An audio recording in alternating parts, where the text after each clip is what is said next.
اللہ الرحمن الرحیم۔ عزیز طلباء و طالبات، السلام علیکم۔ امید ہے آپ تمام طلباء خیریت سے ہوں گے۔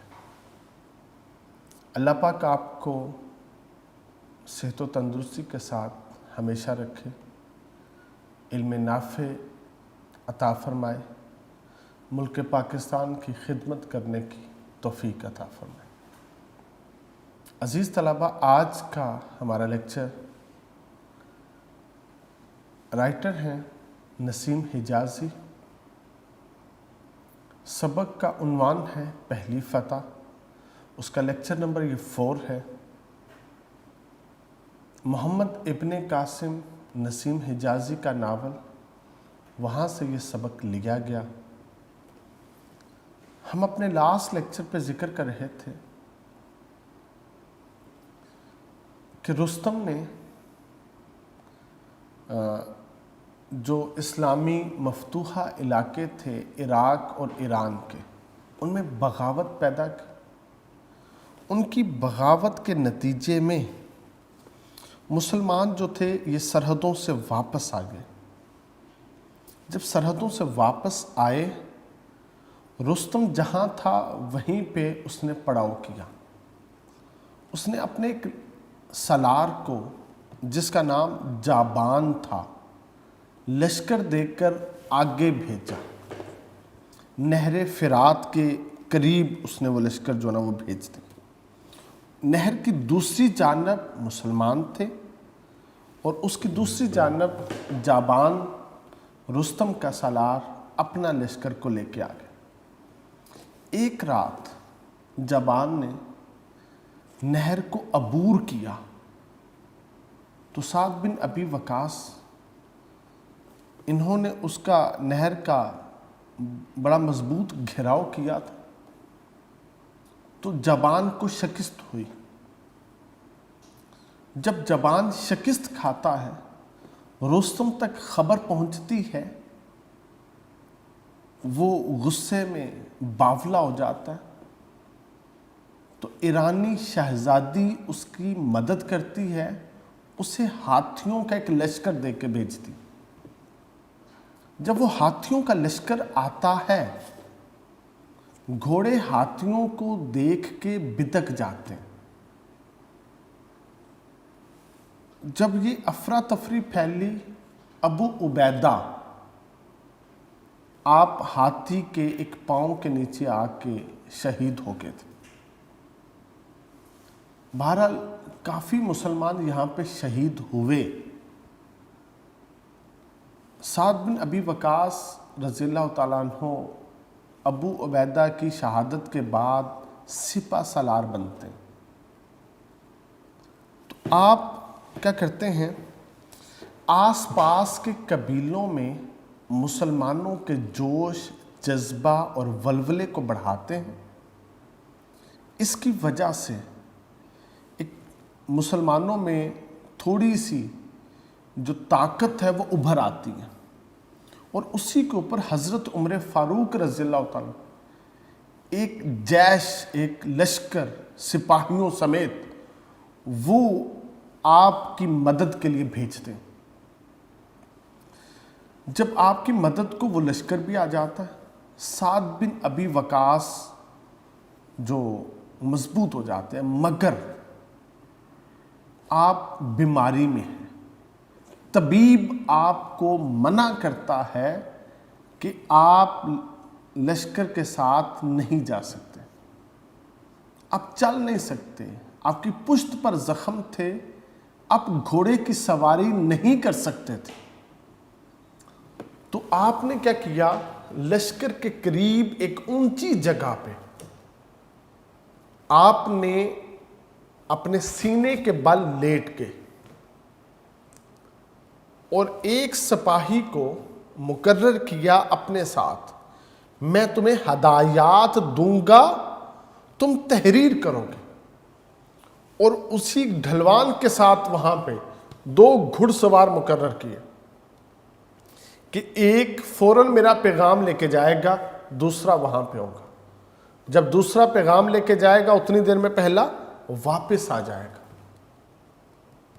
سعد بن ابی وقاص اس کیفیت میں ہیں کہ آپ گھوڑے پہ سوار نہیں ہو سکتے، بیٹھ نہیں سکتے، اور آپ اپنی پشت کے ساتھ لیٹ نہیں سکتے۔ اس بیماری کی کیفیت میں آپ لشکر کی سربراہی کر رہے ہیں۔ ایک وقت درمیان میں ایسا آیا کہ دونوں سپاہی جو تھے وہ پیغام لے کے جا چکے تھے۔ ایک صحابی، ایک مجاہد ہمارا، وہ دشمنوں کے نرغے میں آ گیا۔ سعد بن ابی وقاص وہیں سے چھلانگ لگاتے اپنے گھوڑے پہ، آپ نے اپنا گھوڑا بھی تیار رکھا ہوا تھا، کھڑے ہو کے گھوڑے کو دوڑاتے ہیں۔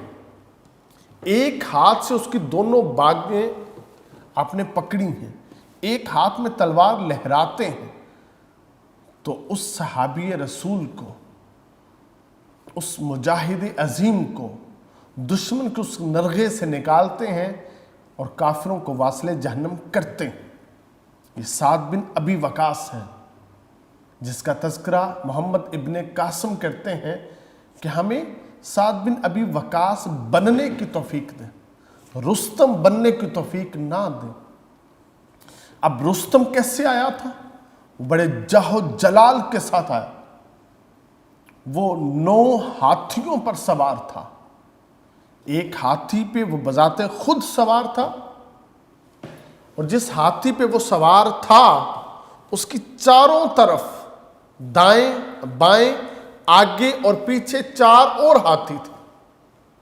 ان چاروں ہاتھیوں کے اندر والی طرف سپاہی تھے ڈھال پکڑے ہوئے، تاکہ کوئی چڑیا بھی اس کے اندر داخل نہ ہو سکے، اس حصار کے اندر۔ پھر ان 4 ہاتھیوں کے باہر اور 4 ہاتھی تھے، انہوں نے دائرہ بڑا کیا ہوا تھا، اور ان ہاتھیوں کے ساتھ بھی اندر والی طرف ڈھالیں لیے رستم کے سپاہی تھے کہ ایک چڑیا پر نہ مارے۔ رستم کا اپنا ہاتھی جس پہ وہ سوار ہے، اس کے باہر 4 ہاتھی، اس کے باہر پھر 4 ہاتھی، یہ 2 حصار مضبوط بنائے گئے تھے۔ ہمارا ایک مجاہد، ایک سپاہی، وہ دشمن کو واصل جہنم کرتا ہے، وہیں دریا کے کنارے اسے ایک طرف کر کے اس کا لباس زیبتن کرتا ہے۔ اب دیکھنے میں وہ بھی کسرا کے سپاہی جیسا ہے، ایرانیوں کے سپاہی جیسا ہے، رستم کے سپاہیوں جیسا۔ بس ذہن میں ٹارگٹ فٹ کیا تھا، آج رستم کو واصل جہنم کرنا ہے۔ چلتے چلتے چلتے وہ رستم کے پہلے حصار کے قریب ہاتھیوں کے پاس پہنچ گئے۔ جیسے کیسے راستہ بنا کے پہلے حصار کے اندر آ گئے، وہیں سے پھر اپنا راستہ بنا کے دوسرے حصار کے اندر آ گئے۔ اب اس ہاتھی کے پاس ہے یہ مرد مجاہد، یہ دلیر آدمی، بہادر شخص، اس ہاتھی کے پاس ہے جس ہاتھی پہ رستم سوار۔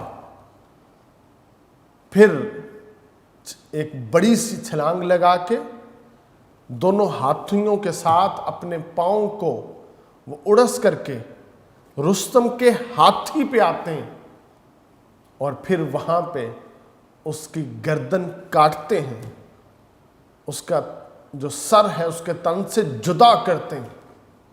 ایک بڑے لشکر کے ساتھ رستم آیا ہے۔ جیسے ہی رستم مارا جاتا ہے، یہ خبر پھیلتی ہے رستم مارا گیا۔ اس خبر کا پھیلنا تھا اس کے تمام جنگجو، اس کے تمام بہادر، وہ واپس بھاگ گئے۔ یوں کیا ہوا، انہوں نے اپنی ساری طاقت رستم کے ساتھ وابستہ کی. رستم مارا گیا، وہ جیتی جنگ ہار گئے، اور ہمارے سپہ سالار بیمار ہیں، ایک طرف ہے. کسی مجاہد نے بھی یہ دل میں خیال نہیں آنے دیا کہ ہم بغیر سپہ سالار کے لڑ رہے ہیں. سب ایسے ہی لڑے کہ سپہ سالار ان میں موجود ہے. یوں سعد بن ابی وقاص رضی اللہ تعالیٰ عنہ کو قادسیہ کی جنگ میں جو نا وہ جیت نصیب ہوئی. آپ قادسیہ کی جنگ کے فاتح ہیں.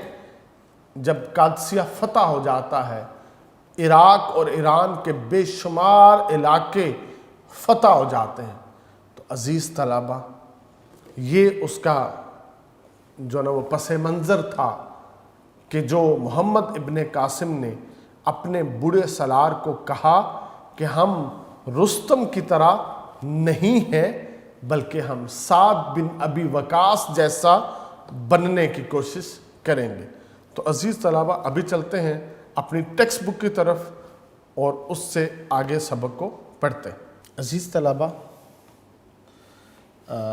ابھی ہم شروع کریں گے اپنے سبق کو. محمد ابن قاسم گفتگو کر رہے ہیں، بات کر رہے ہیں.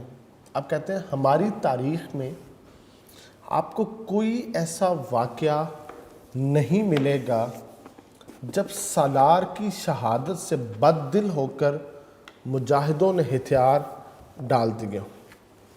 بیٹا، کہ ہماری تاریخ سے مراد ہے اسلام کی تاریخ. یہ آپ ذہن میں رکھیے گا. ہم مسلمان ہیں، اسلام ہماری تاریخ ہے، اسلام ہمارا مذہب ہے، اسلام کی ساری روایات ہماری ہیں، اسلام کے سارے اقدار ہمارے ہیں. بیٹا، اسلام کی ثقافت، اسلام کا بود و باش، اسلام کی کلچر اور اسلام کے جتنے بھی معاملے ہیں، معیشت ہو، معاشرت ہو، یہ سارے کا سارا ایک ہے. اس میں کوئی فرق نہیں ہے. ایک تو اس بات کو ذہن میں رکھیے. چاہے مسلمان سعودیہ عربیہ کا ہو، عرب کے خطے کا ہو، چاہے مسلمان ایشیا کے خطے کا ہو، چاہے مسلمان جو ہے وہ یورپ کا ہو، چاہے مسلمان چین کا ہو، کسی بھی خطے کا ہو، مسلمان کا جو ان کی اقدار ہیں، ویلیوز ہیں، وہ ساری کی ساری ایک جیسی ہیں. ان میں بالکل بھی کوئی فرق نہیں ہے. تو عزیز طلبہ، یہاں پہ اب محمد ابن قاسم جو کہتے ہیں ہماری تاریخ میں آپ کو کوئی ایسا واقعہ نہیں ملے گا جب سالار کی شہادت سے بد دل ہو کر مجاہدوں نے ہتھیار ڈال دیے ہوں. تو ایسے واقعات ہماری تاریخ میں نہیں ہیں. اسلامی تاریخ اس بات کی گواہ ہے، اگر سپہ سالار شہید بھی ہو جاتا ہے تو ان کے جذبہ جہاد میں کمی واقعہ نہیں ہوتی. جنگ یرموک اس دعوے کی صداقت کی سب سے بڑی دلیل ہے. حضرت زید رضی اللہ تعالیٰ عنہ شہید ہوتے ہیں. حضرت جعفر طیار رضی اللہ تعالیٰ عنہ آپ علم سنبھالتے ہیں، پھر آپ بھی شہید ہو جاتے ہیں، مگر پھر بھی کیا ہے، جہاد جاری رہتا ہے، جہاد ختم نہیں ہوتا. اس کی وجہ یہ ہے کہ ہم لوگ جو جہاد پہ جاتے ہیں صرف اللہ کی رضا کے لیے. ایک مقصد ہے، رضا خداوندی، اس کے علاوہ ہمارا کوئی مقصد نہیں ہے. اسی نصب العین کو پورا کرنے کے لیے ہم اپنی جان پیش کرنے سے بھی دریغ نہیں کرتے، بلکہ اللہ رب العزت نے تو ہمیں یہ بشارت دی ہے کہ جو اس کے راستے میں جان دے گا وہ حیات جاوداں حاصل کرے گا. تو مسلمان مجاہد میدان جہاد میں یہ خوشی لیے ہوئے اترتے ہیں کہ اللہ رب العزت نے فرمایا ہے وہ لوگ جو اللہ کے راستے میں قتل کر دیے جائیں انہیں مردہ مت کہو، وہ زندہ ہیں، اپنے رب کی بارگاہ سے رزق حاصل کرتے ہیں، لیکن تمہیں ان کی زندگی کا کوئی شعور نہیں ہے۔ تو عزیز طلباء، اس وجہ سے ہمارے ہاں کوئی ایسی تاریخ نہیں ملتی کہ مجاہد وہ اس لیے ہتھیار ڈال دیں کہ ان کا سالار جو ہے وہ شہید ہو چکا ہے۔ یہ بات واضح ہے، ہم بادشاہوں اور سالاروں کے لیے نہیں لڑتے، ہم خدا کے لیے لڑتے ہیں، ہم صرف اللہ کی رضا کے لیے لڑتے ہیں۔ وہ بڑا مشہور و معروف واقعہ ہے، حضرت علی شیر خدا رضی اللہ تعالیٰ عنہ، ایک جو مشرک تھا، ایک جو دشمن اسلام تھا، آپ اس کے سینے پہ چڑھ چکے ہیں اور اس کو ابھی واصل جہنم کرنے لگے ہیں کہ اس نے آپ کے چہرہ مبارک پہ تھوک دیا۔ جب اس نے تھوک دیا تو حضرت علی شیر خدا نے اس کے سینے سے آپ اتر آئے، اس کو چھوڑ دیا۔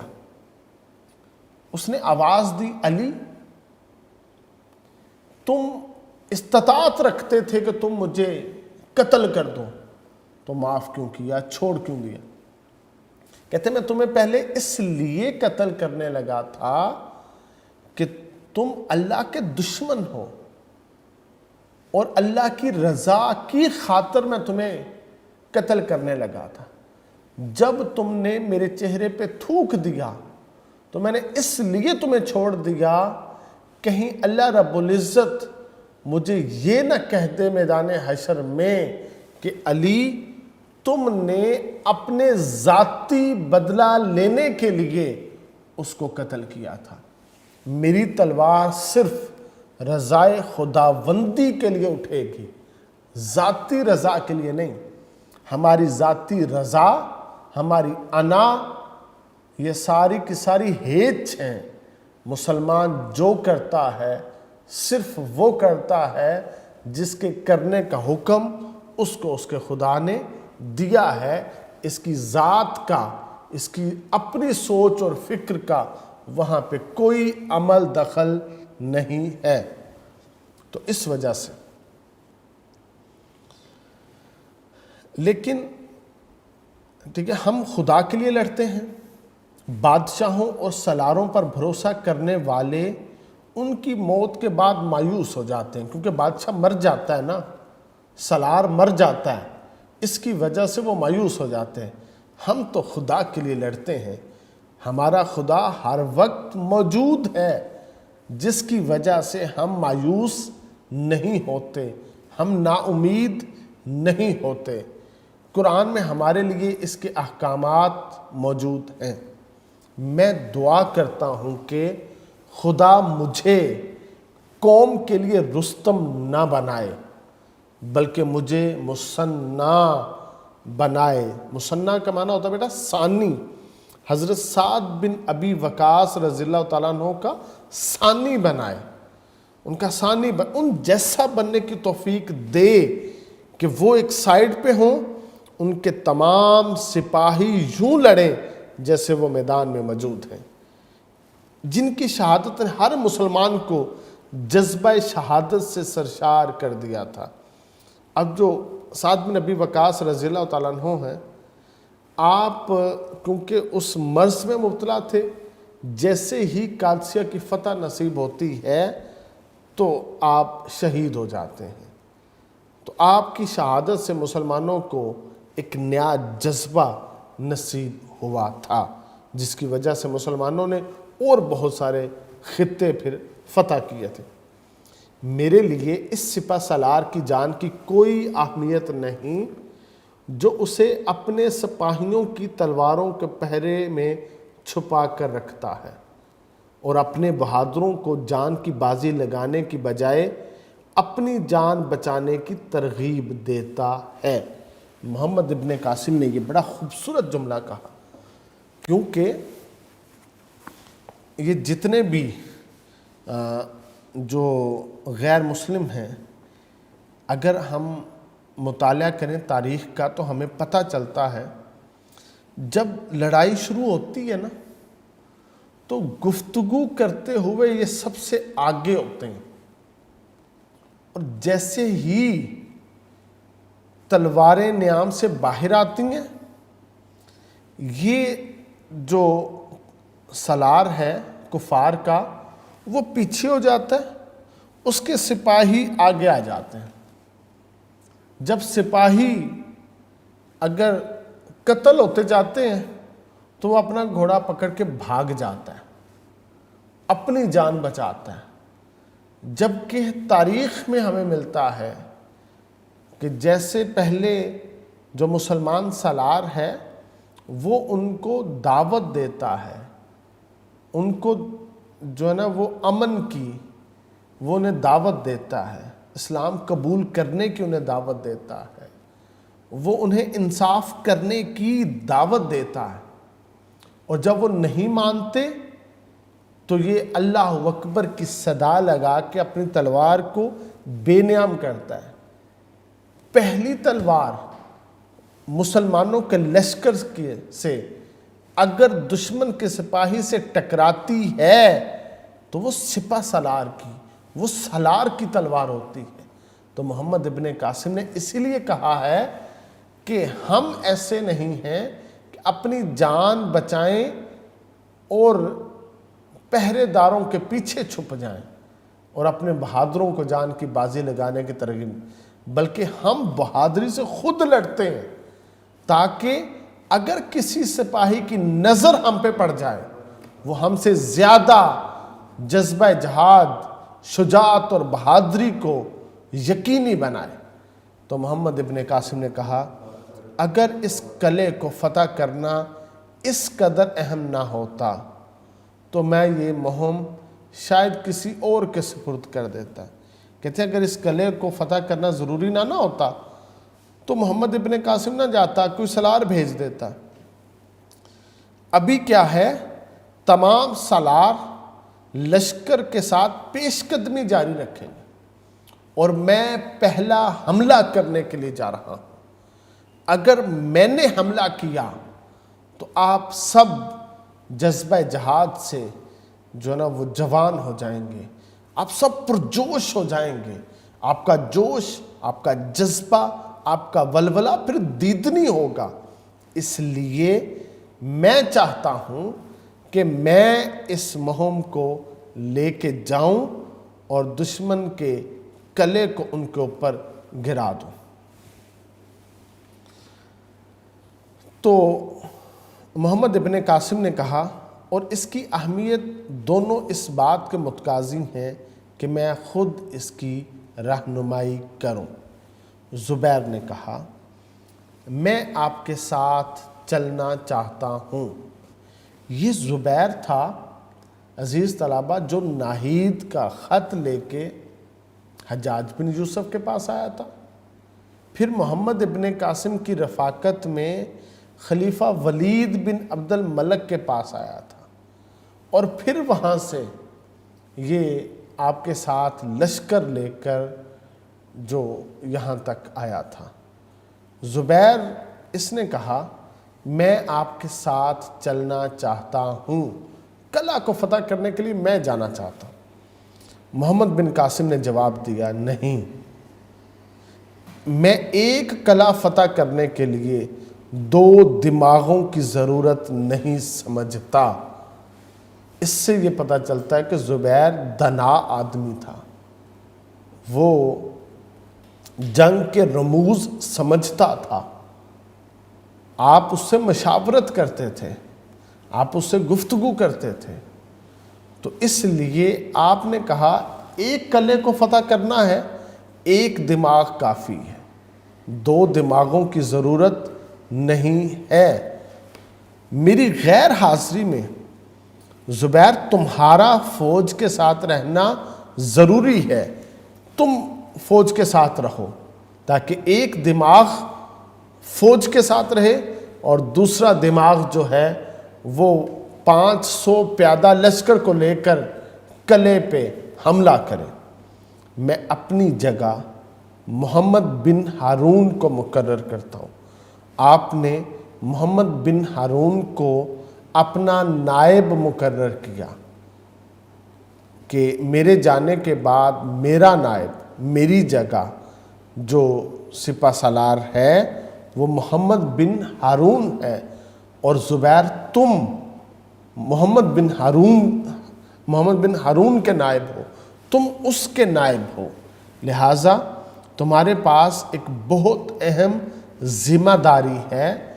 تم نے میرے بعد جو محمد بن ہارون کی ویسے مدد کرنی ہے جیسے میری مدد کی، تم نے ان کو ویسا مشورہ دینا ہے جیسے مجھے مشورہ دیتے تھے، میری جگہ پہ اب محمد بن ہارون ہے۔ یوں عزیز طلبہ، محمد ابن قاسم نے صبح ہونے سے پہلے قلعے پہ حملہ کر دیا۔ آپ کی یہ بات بالکل صحیح ثابت ہوئی کہ بھیم سنگھ نے قلعے سے باہر اپنی فوج کے زیادہ حصے کو منقسم کیا ہے پہاڑیوں پہ، وہ تیر دیکھے، انہیں کانوں کان خبر نہ ہوئی، اور محمد ابن قاسم قلعے پہ حملہ آور ہو گئے۔ اور جب آپ قلعے پہ حملہ آور ہوئے، اللہ پاک کی نصرت، اللہ پاک کی مدد آپ کے شامل حال تھی۔ صبح ہونے سے پہلے آپ قلعے پر اپنا اسلامی پرچم لہرا چکے تھے، قلعے کو فتح کر چکے تھے، قلعے کا دروازہ کھول دیا گیا تھا۔ اب ادھر محمد بن ہارون کو آپ نے قلعے کی فتح کا پیغام بھیج دیا تھا، اس نے بھی اپنے جو لشکر کو وہاں پہ روک دیا تھا۔ اب جو سپاہی بھیم سنگھ کے وہ قلعے سے باہر تھے اور مختلف وہ پہاڑیوں پہ منقسم تھے، جب انہوں نے خبر سنی کہ محمد بن قاسم نے قلعہ کو فتح کر لیا ہے، وہ سارے کے سارے وہاں سے بھاگے، اور جب وہ بھاگے تو عزیز طلبہ وہ دیبل پہنچے۔ یوں محمد بن قاسم کے دیبل پہنچنے سے پہلے آپ کی شہرت، آپ کی فتح، آپ کی شجاعت، آپ کی بہادری دیبل پہنچ چکی تھی۔